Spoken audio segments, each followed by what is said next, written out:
Hello, everyone, and welcome to the most must-see movie talk show in the galaxy, and on iTunes, which is probably bigger than the galaxy. Well, welcome to NotMovieHacks. The first podcast episode. Yes, speaking right now is one half of your lovely hosting team, Matt, and to my left, as always, is Tyler. Hello, everyone. So, Tyler, you are the conductor of this conversation Choo-choo. today. The orator, the Marcus Tullius Cicero of I don't get that reference. of the Senate meeting. Was that in the Deadpool trailer? Is that what we're going to be talking about first? Is that your segue that you planned? No, I should have planned that more. But fine, we this is gonna be our first podcast episode.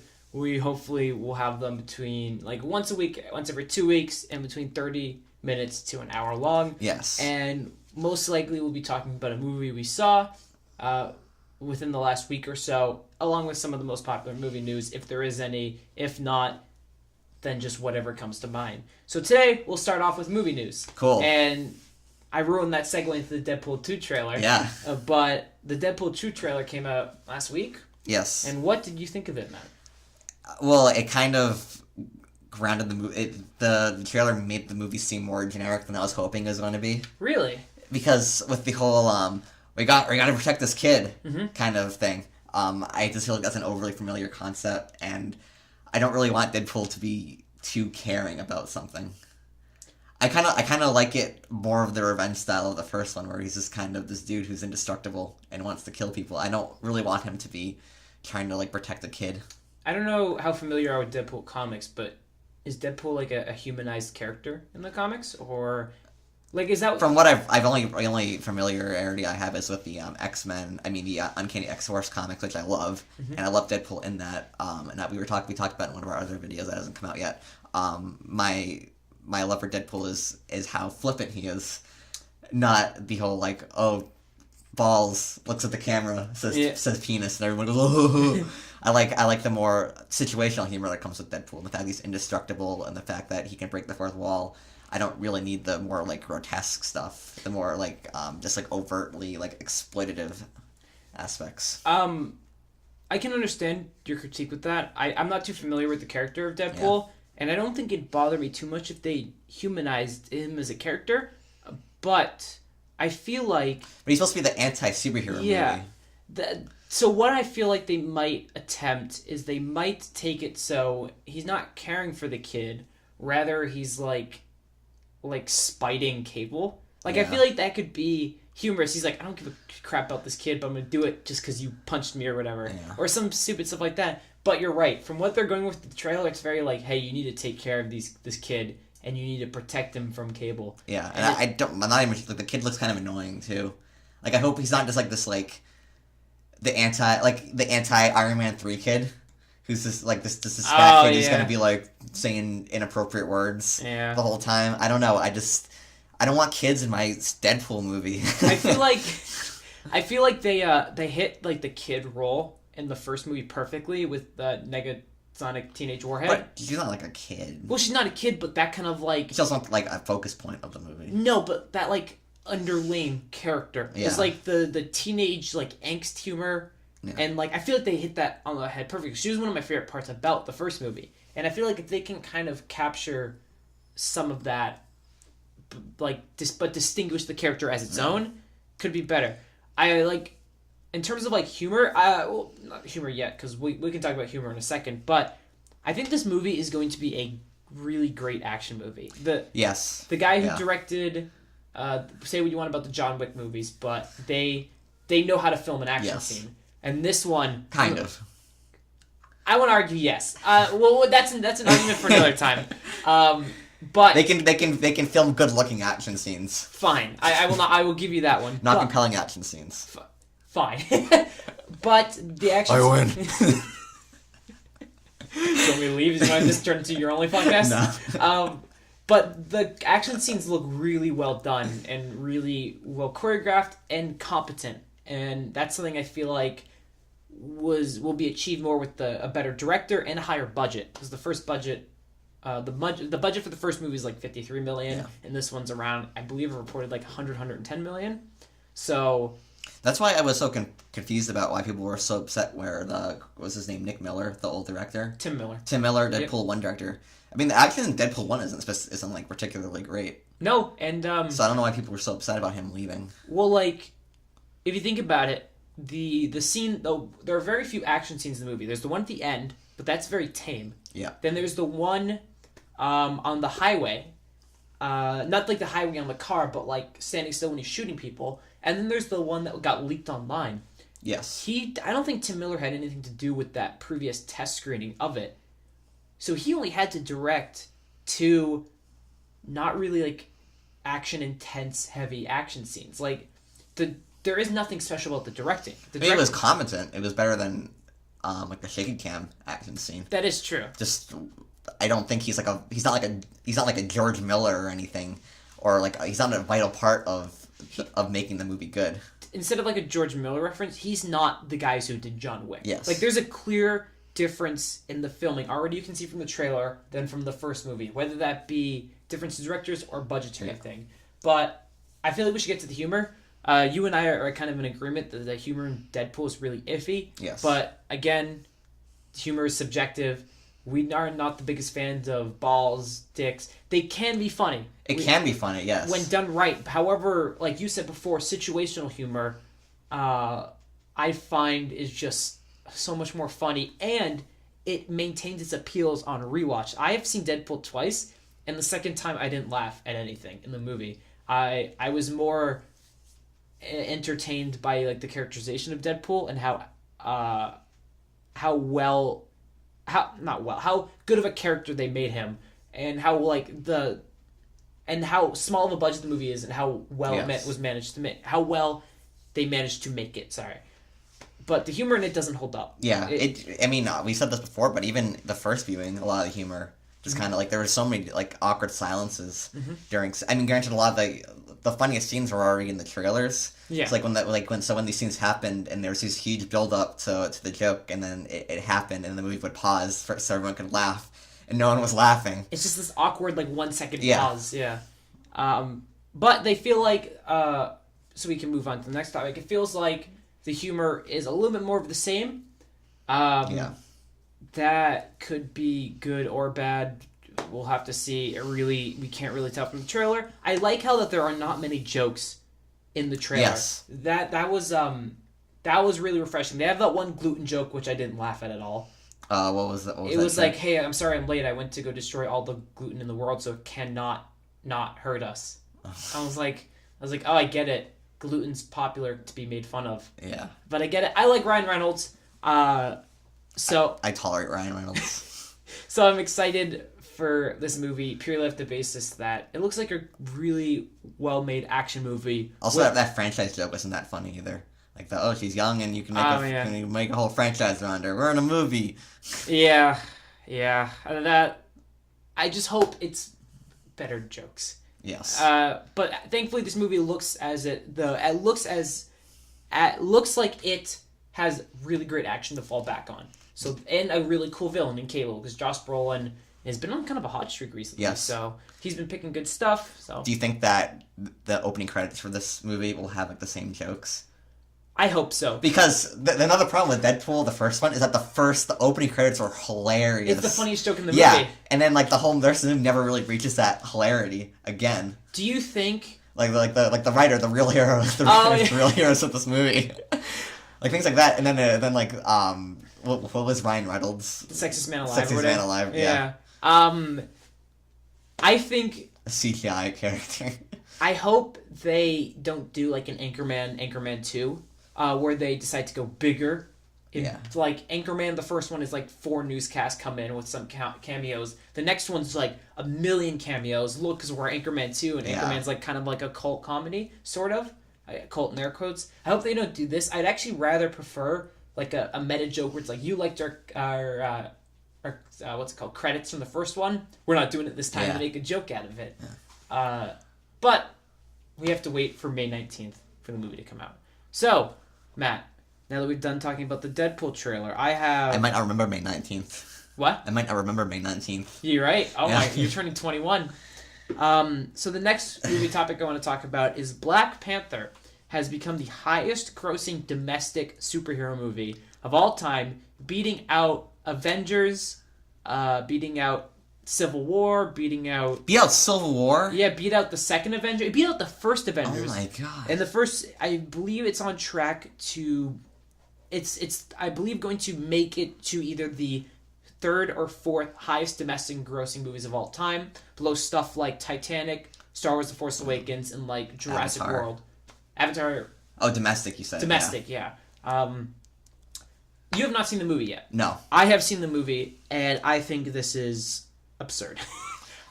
Well, I mean, it's absurd in the fact that, from what I've been told, it's nothing special, and it's being praised as like the Shakespearean drama. It just seems like there's so many people are putting their trust in the wrong companies. Like Disney doesn't really care about being progressive. It just cares about being progressive because it's financially profitable for them to be progressive. And there's like this brainwashing in news media and everything that there hasn't been a movie with all women in it or all like black casts or something like that. Even though, I mean, not to steal too much from other media, like with Annihilation, all women, all female casts, all from different backgrounds, ethnically wise, and small budget, intelligent sci-fi movie that comes out and no one cares about it. Meanwhile, big budget Disney, who this movie could bomb and it'd be like a stub toe for them. That could be healed in like 2 days. So. Even if it went under expectations, even if it still made money, but it only made like $50 million, they're gonna go, well, we have Infinity War coming up in 2 months. Yeah, we're gonna make it all back. But yeah, it's this whole like, it feels like a factory movie. It feels like it was made with an algorithm based on current media and current like political events. Yeah, we need.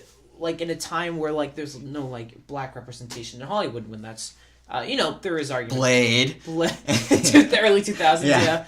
And then it just feels like this movie comes out, and everyone loves it, and everyone praises it, and you go and see it, and you're like, this is an average, at best, Marvel movie, and if you take it out of context, out of Marvel, it's not, like, a well-made movie.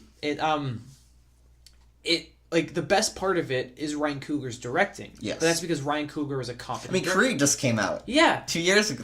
And that's one of our favorite movies of the 2010s. Maybe even the 2000s in general. Yeah. Creed is one of my favorite. 10-year thought, yeah. Yeah, Creed is one of my favorite movies of all time. Yes. But there was something I noticed when watching it is Marvel, I feel like, does not give any creative control for their directing. I feel like... I thought I haven't seen Thor Ragnarok either, but... Sorry. There are specific cases. Yeah. With an established franchise like Thor, people are going to go see money. You can let a little leniency go. But, like, something like Black Panther, there feels something so, like, generic about it. However, there's, like, a few moments in the movie that you can see, like, Ryan Coogler's, like, talent coming from Creed with these like reflecting underneath shots, or like the shots going through the mirror, or like a one take shot that just feel like you wanted to probably do so much more with this, but you couldn't, or you were limited. And I don't like that. Well, I mean, poor Ryan Coogler probably goes on set and just sees a bunch of green screen walls and like make a movie. Yeah. And he's probably out of his element. I mean, I've heard Fruitfulization is amazing. What is? Fruitfulization. Fruitfulization. We both know Creed is a fantastic movie with a lot of very interesting shots and just great action, great boxing scenes. And he probably shows up on set and it's like just all this stuff. He has like a whole laundry list of things he needs to do for the Marvel Studios. Yeah. And I kind of feel bad for him in that sense. I don't feel bad for him because he's now probably the hottest he'll ever. He's been in his career thus far. He can probably fund whatever project he wants now. Which is great for him. Yeah. Yeah. I mean, that's a positive thing that comes out. He's 35, 36. Yeah, and the same with who plays Creed? Michael B. Jordan. He's in his early 30s. Yeah. Hold on. So yeah, overall, this movie is way too high of a praise, and I get why people go see it, but it's one of the. It's not even just the race thing. I think people have just been like manipulated and brainwashed into just sticking with familiarity by now. There's been so many Marvel movies that are all decent or really good that just like the sight of seeing, oh, this is a Marvel movie, this means I'm going to get something good out of it. Yeah. And so I'm going to go. So it's not just the race thing. But I think that elevated it to like how to how both critically and financially it's been received. Absolutely. So, Matt, our next topic, I wanted to talk about the New Mutants release date being pushed back from February of 2019 to August of 2019. And I know there isn't really much like about it. We both are kind of like, it's a movie. Yeah. We both like Anya Taylor-Joy. Yeah. We just want to see her do well. And Maisie Williams is in it. So we're both a little bit interested in it. Yeah. I think Drew Goddard is directing it. I can double check that while we're talking about it. What has he done? Cabin in the Woods. Okay. Which is a fantastic movie. I've seen parts of it. You've seen parts of it.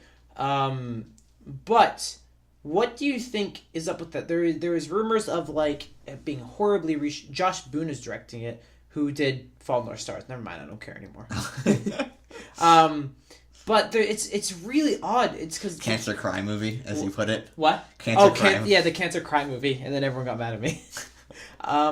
But it's just like, who's gonna care about this movie when it comes out now? They put out a trailer, and 2 years later, the movie's gonna come out. It's just like, for people who follow movies, I don't want to say like are film buffs, but like follow movies to the level that we do, where a movie being reshot, pushed back, never sounds good. At least it can turn out to be a good movie. We're not saying that, but it doesn't look good. Like, well, I mean, I'm also interested on a larger scale to see what will happen after Infinity War is done. Mm-hmm. If because I know Marvel still plans on making Marvel movies after, comic book movies after. But I wonder if like crowds will just have the mindset that they've gotten a conclusion. That's a good point. And like, even despite the fact that more Marvel movies will still come out, if they just think, oh, we've seen Thanos as what's been hyped for a decade now. Okay. Probably not. Probably not until Infinity War Part 4. Well, yeah. And Part 2 or Avengers Part 4. I'm saying Infinity War as a whole. Okay. Yeah. That's a really interesting perspective to take, because that might certainly... Because, I mean, think about it. Say Infinity War was the conclusion. Yeah. This was the final, the 10-year plan. Yes. And then you had Ant-Man and the Wasp, 3 months after, or July, 2 months after. So. Yeah. Because we're going to get the biggest thing possible this year or next year with Infinity War Part 1 and 2. Yeah. And then to go back and like, oh, this is a low-budget horror film with little kid mutants. Oh, yeah. It's like, are people just not going to care? Because we've already seen, like, with Justice League, with DC movies, I think people are now sticking with Marvel not because it's a superhero movie, but because they're invested in the long-term story of what's going on. I'm not sure if superhero movies are as, like, impactful as they were now, or now superhero movies are now divided into newer subgenres, into, like, brands. I think that's a good point to make, and I feel like the only time you're going to see a distinction and one branch out from the rest is one that branches out from the rest and is clearly different. Logan, for example. Yes. Whatever your opinions on Logan are, you think it's a fine movie. I think it's fine, yeah. And I really like it. But it's not the Wolverine. The Wolverine is fantastic. Yes. I really like the Wolverine. But you finally got a hard R superhero movie. Yeah. But Blade and all that stuff. Yeah, I mean, but this is like a hard R. This is like this is post superhero explosion. Yes. Where it's like, you can't imagine them making a rated R a superhero movie, and they did. And there was an idea, I believe, to make New Mutants rated R. Yeah. An R horror movie. These reshoots are probably going to push it down to PG-13. Yes. Because they're probably like, no one's going to see this. X-Men properties don't typically make that much. Like X-Men Apocalypse made fine money. Yeah. It wasn't the hit that they were probably expecting it to be or wanted it to be. Nope, and now they're making an X-Men Dark Phoenix. Yeah, that got pushed back too. Got pushed back from like summer or like fall until winter, February 2019. So I don't know, this movie, like, it's going off the trailer. I watched it once and I was like, that's fine. I'm like, it's probably going to be a serviceable movie. It looks interesting for a superhero movie, but it looks generic for a horror movie. Yeah. You know? Like, I'm interested to see how it, like, will connect to, like, the larger X-Men universe. Yeah. But does it matter, though, now? It doesn't. Because now that Fox is... Well, they're continuing with the Phoenix movie, yeah, which is a continuation of First Class, Days of Future Past, Apocalypse. But I don't... Like, I honestly care less about Dark Phoenix than I do New Mutants, because New Mutants feels like at least it's a new branch of a property. Yeah. Well, Dark Phoenix feels like the fourth movie in a franchise where I'm already tired. Even though there have been two good movies, I know you're not the biggest fan of Days of Future Past. I tolerate it. I just think that First Class. I think First Class has this more originality. Mm-hmm. I feel like what's his name, who directs all the X-Men movies? Bryan Singer. Bryan Singer is basically making the same X-Men movie for the past 15 years. When did the first X-Men come out? 2001? 2001. For almost 2 decades now, he's basically making the same X-Men movie. And then, Matthew Vaughn came in with the First Class and gave us something different. Okay. It's interesting though, because I feel, I really appreciated Fox in regards to the fact that they were kind of letting people do things with the X-Men movies that were original. Like with Logan, with First Class to a lesser extent. The Wolverine even? The Wolverine. Yeah. I mean, they're kind of like letting them go a little weird and not having everything attached to the same universe. Yeah. And even like the idea of First Class itself is kind of a weird thing. Yeah. But then they made it generic when they got Bryan Singer involved. When they made it, like, I think Days of Future Past is a fantastic movie because it's that different kind of element of an X-Men movie. But then X-Men Apocalypse feels like a continuation on the story. Oh, and Deadpool. Deadpool, yeah. So I mean, they for lower budgets, they're like, oh, we can let you take risks and stuff. Mm-hmm. I appreciate that aspect of Fox, but I guess we're not going to get that anymore. No. But overall, I mean, we're still going to see the movie. Yes. I mean, it's one, because if it turns out to be good, and it turns out to be a different type of superhero movie, kind of want to support those so you don't go into freaking Ant-Man and the Wasp Part 3 with the same exact thing. But it is what it is. Being it pushed back, they're probably going to reshoot. They're pushing it back that far, probably going to reshoot like half the movie. I can imagine. So we'll hopefully see. So Matt, my final news story of the day isn't really necessarily a news story, but it's just something that I kind of noticed, and it's Isle of Dogs' lack of theater releases. This is probably the most profitable movie, Wes Anderson movie that could come out. He's coming off the high of Grand Budapest Hotel. Yeah, Oscar-nominated, Oscar-winning Grand Budapest Hotel. Yep. Before that was Fantastic Mr. Fox, right? Moonrise Kingdom was Moonrise Kingdom. That. And they're both the most not mainstream in the fact that it was filmed like a mainstream movie, but mainstream in the fact that people were more familiar with it in general. Yes, and I have never seen a bigger... People genuinely want to see this movie, Yeah. except Fox Searchlights, I looked up at distributing, put it in 27 theaters in its opening release, and now we live in Massachusetts, and it's going to be in 2 theaters this weekend. Yeah. 2. Both in Boston. Yeah. It's getting no wide release as of like right now, and it's baffling because they're kind of screwing over this movie. This could genuinely make a good profit. It looks like a movie you want to see in theaters too. Yeah, I don't like. I'm gonna see it at home if I have to, but I want to see a Wes Anderson movie in theaters because I didn't get a chance to see Grand Budapest in theaters. Before that, I was too young to go see that stuff. But it's. I think I saw Budapest on an airplane. Really? Yeah, it's like Aruba or something. Oh wow, lucky bastard! But it's bad. Is it like? Why do you think they're not pushing this movie at all? Because it's not part of an expanded universe. But like that seems like the most simple answer to it is that it's lack of risk. And this movie looks. I feel like people would want to see it. Mm-hmm. I don't know. I can't read the average person's mind. I mean, not to say that I'm not an average person, but not. Wow, man, that's a goddamn. But like, there are consistent trailers before this, before like a wide genre of movies that we've seen. They've been before a superhero movie. I think it was before Thoroughbreds too that we saw. Yeah, we saw before Thoroughbreds. It was just it's an interesting thing because I was looking, I was like, I can't wait to see this movie this weekend because limited release, push it, because this movie made I think a lot of money, like within its first. Initial week of 27 theaters, I believe it hit $1 million in 27 theaters. So why aren't they pushing it? Yeah, clearly people want to see it. So maybe it's something to do with the fear of. No, not really, because it came out. Its opening weekend was like when Black Panther was like 4 weeks in to its run, or something. Yeah. So I don't. It's not like they had any huge contenders to go up against. I mean, the Tomb Raider movie, but I mean, I don't think Fox Searchlight would have seen that as a threat. It's hard to say. It's just because we've seen weirder movies than Isle of Dogs recently that have gotten wider releases. Thoroughbreds, yes. Yeah. Which I mean didn't really have any marketable stars. I mean, Anya Taylor-Joy is kind of on her way up, but she's not like a top tier actress. I mean, Isle of Dogs has a pretty good cast, It has Wes Anderson, who even mainstream audiences are becoming more familiar with movies like Moonrise Kingdom and Grand Budapest Hotel. It's really weird the fact that this movie did not get a wide release. In fact, because like I just said, we've seen weirder movies that have gotten wider releases in the past few months. Yeah, Matt, this movie is opened in 27 theaters in its first weekend. In its first weekend, it made around $1.6 million in 27 theaters.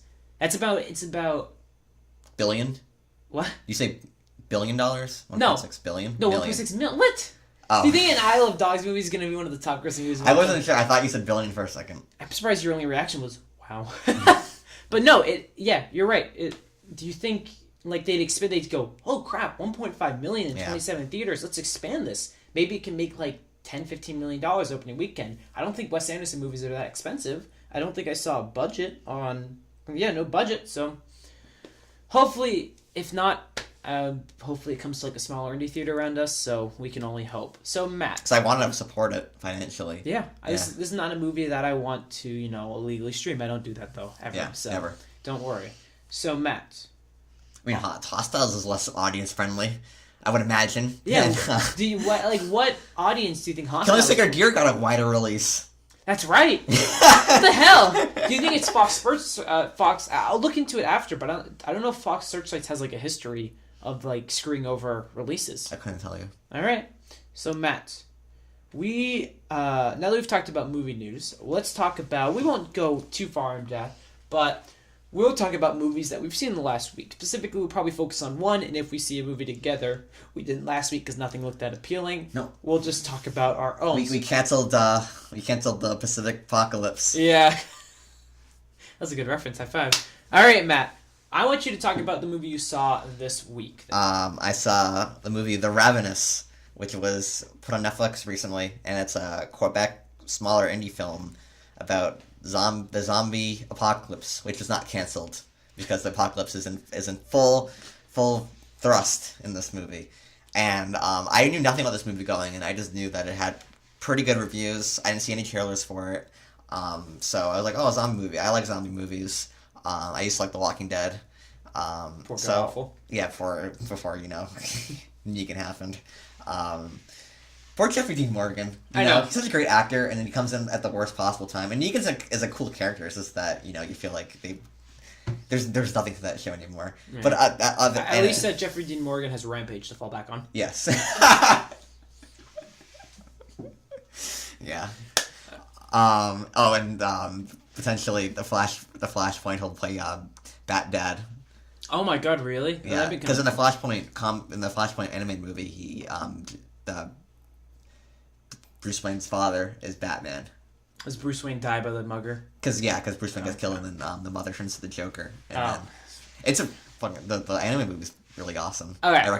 So I saw The Ravenous. You recommend it though? I recommend it. It's very slow paced. It's also in French, but definitely sticks out from other zombie movies with how vague it is.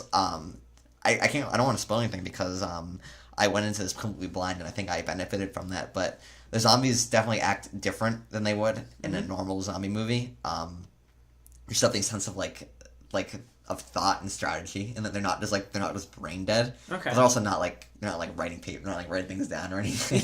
They're not that intelligent. But yeah, very slow paced, very good characters, very interesting in regards to the fact that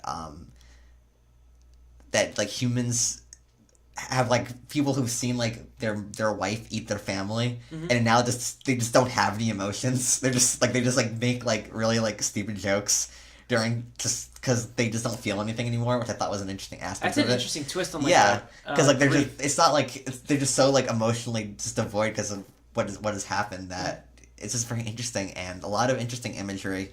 Very good soundtrack, especially towards the end. It reminded me of Zombie Man. The kind of humming songs, but in a much creepier way, and it definitely aired a little more on the artsy side. But it's been stuck in my head since I saw it, and I really recommend people check it out because it's only under 2 hours, hour 43, I think, and just a very interesting, very vague. I appreciate the vagueness in this movie, because it was simple, but the vague elements of how the zombies worked, I thought really added a sense of creepiness, and I didn't need to explain it for me because it's just kind of a slice of life of this is the world it is now, and Can't recommend it enough. I think that even people who like horror, people who like zombie movies, people who like artsy movies, people who just want to see something that's suspenseful should check it out.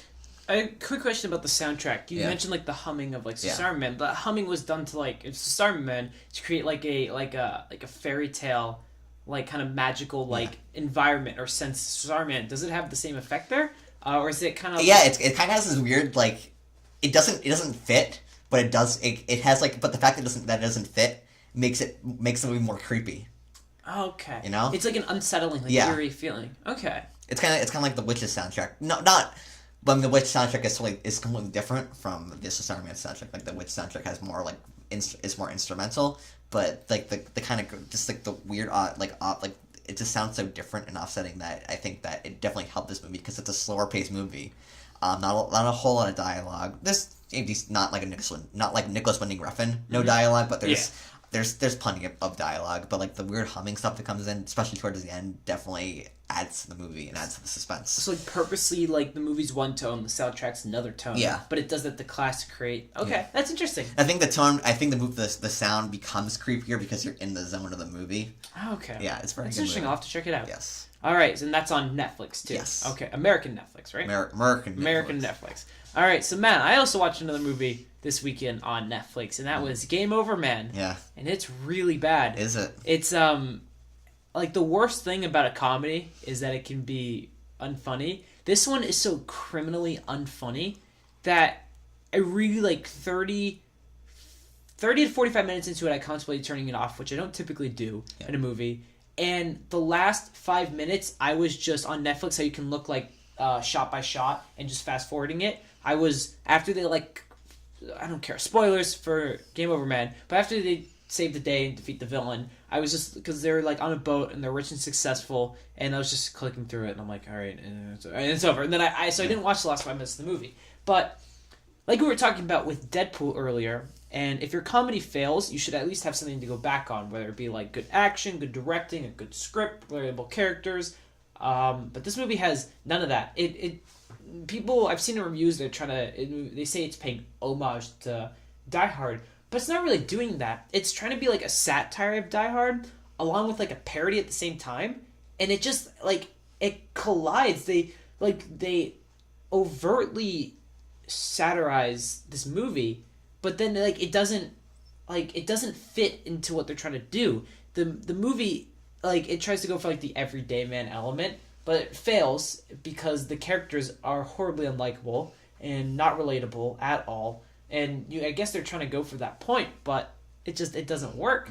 And then you have a big villain, and they're trying to parody like, oh well, like Hans Gruber, well, we're gonna have a villain who's so over the top, who blows up like little puppy dogs, and it's supposed to be funny. Do they blow up puppies in this movie? There's a scene where the guy puts a bomb on a dog and puts it in a fish tank, and the guy, he makes the guy who owns the dog do wall sits and puts the trigger behind him. Yeah. So the dog's swimming in the tank and getting tired, and so is the guy, and the guy falls, and then the dog explodes and all the water runs red and flows down. It's an overtly grotesque movie. It's done on purpose, but then the villain's like, oh, look at all that red water, and it's just like, it's like, what is the, it's like, you don't serve any purpose here. And then you're like, I don't like this movie. Yeah, so then you're like, well, okay, it's not funny. You don't like the characters. Is the movie directed? It is the most blandly shot and directed movie I've ever seen. They managed to set up, initially, there are a ton of bad guys in this. Yeah. And you're like, okay,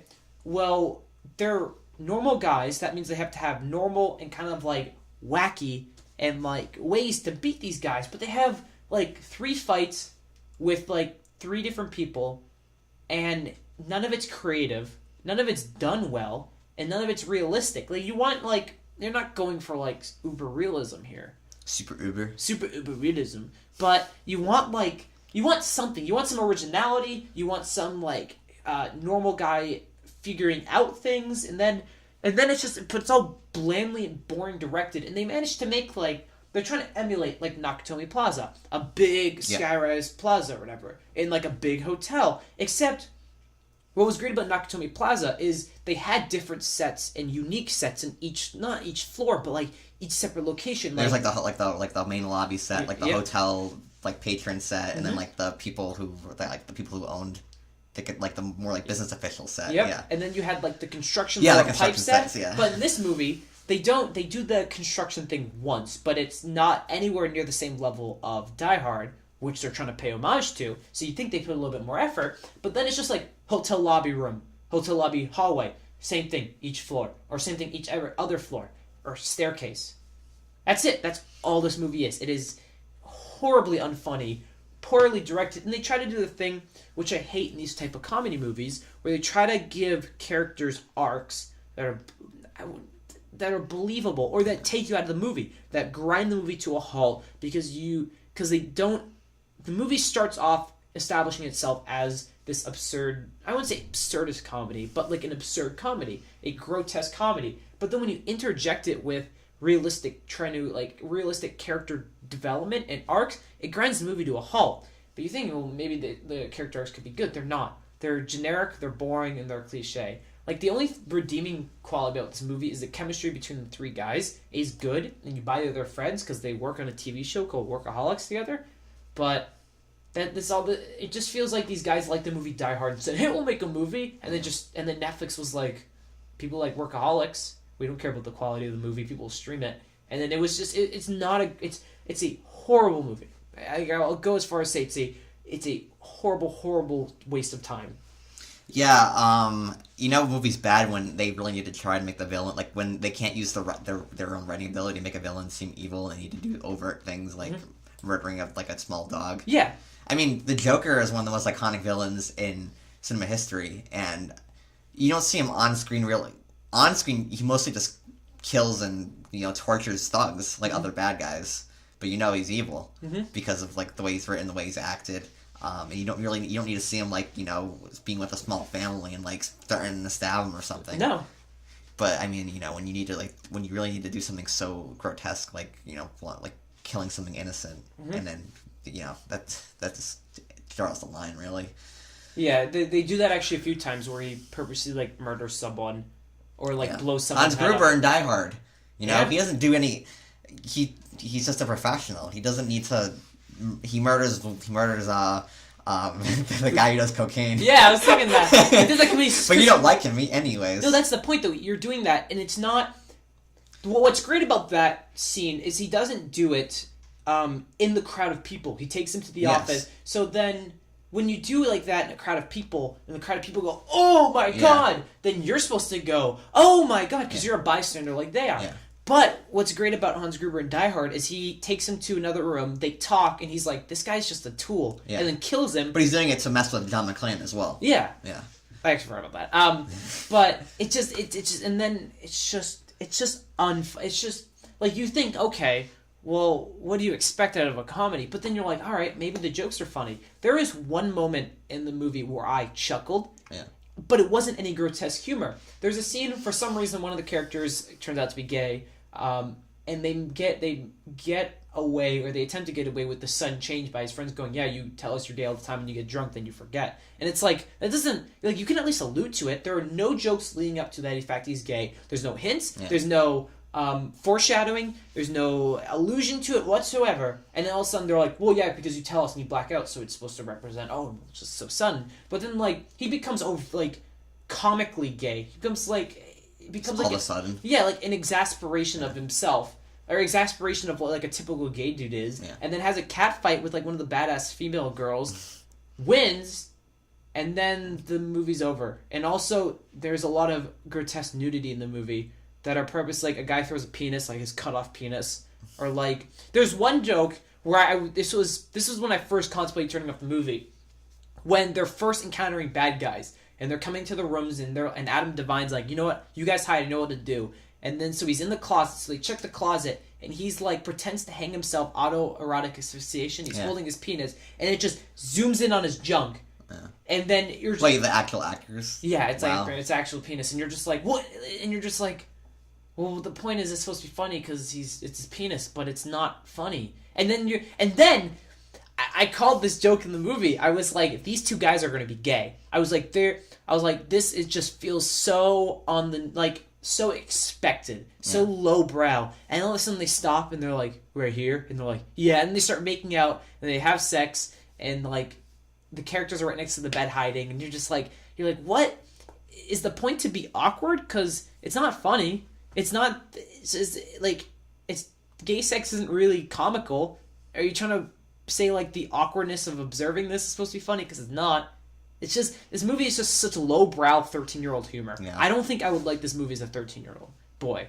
So that's saying something. That is saying something, because I had a horrible taste when I was 13. Yeah. But I mean, you can compare that to even like Annihilation, which has really grotesque scenes. Mm-hmm. But you need to if you're gonna do something so grotesque or so like cruel as what you're describing, you need to have like the weight to it. It can't all just be played as like a joke, because then there's no investment. Yeah, it's just it's a horrible movie. It's a waste of an hour and a half, and it's only an hour and a half too. But it feels so much longer. Yeah. That's a shame. All right, so since I believe that's everything we're going to cover for today, that is the end of our first podcast episode. Oh, I saw The Ritual and it was fine. The Ritual? Oh, yeah. You watched The Ritual? Yeah. How was it? I watched it yesterday because I got food at Blue Wall and I came back. Oh. And I was like, it's only an hour and a half. It was okay. It was okay? Yeah. All right. So watch The Ravenous over The Ritual. Watch The Ravenous, and then I recommend go seeing Annihilation in theaters. Yes. As while it's still there. So, thank you guys for listening to the first... Or buying Blade Runner 2049. Or buy Blade Runner 2049. Or Ghost Story. Yeah. Okay.